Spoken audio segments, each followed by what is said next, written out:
I think one thing where I'm really loving how we're finding our way and common ground and not is because to be clear, I definitely don't think shaming anyone is the way forward here. And I don't, and maybe I misspoke, but do you think perhaps because I do think there is a huge chasm between like unhealthy, disordered, disconnect eating and shame. I think there is a giant middle ground here where I think awareness and honesty Yeah. is something, and that's more what I had in mind for what I see in different European countries. And I would definitely agree with you. That is, I'm sure in some family friend environments that there's a shame component, and on those situations, I would agree with you that that is unhelpful. That people don't want to feel like they're rejected by the people they love the most, and obviously that's just going to create more problems. But Mm. do we agree that in the middle of these two ends that there is a level of awareness that would be more helpful than just pretending that a growing problem isn't a problem?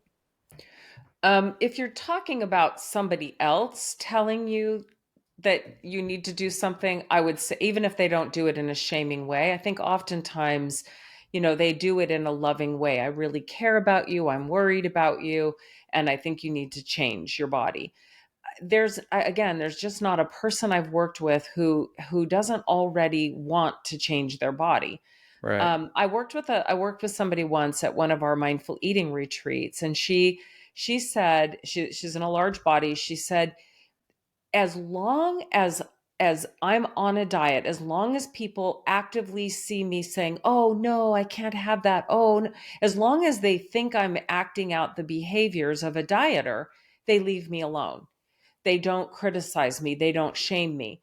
But as soon as they see me eating anything they don't think I should have, then they want to start giving me advice. And Right. that's not a great place to live. And I would repeat again that it's very stressful to feel that you're being judged by other people. We're a social animal, and Mm. acceptance has a huge effect on how we thrive and survive in a world when you're really pretty helpless without your community. And so Right. this idea that outcasting people, that othering people actually helps them is problematic. Now, having said that, my role in the lives of many of the people that I work with is to be a voice of compassion and acceptance. And in that milieu, then we can begin to really look at these issues. People who don't know anything about this or don't really know what the behaviors or the drivers are, which I would say is the vast majority of people, can't really help people. They're not motivating people, they're othering them. And so I think Right. when they can get in an environment, a coaching environment like we can provide, that's where change can really occur. And whether that changes a person's body size is not my business.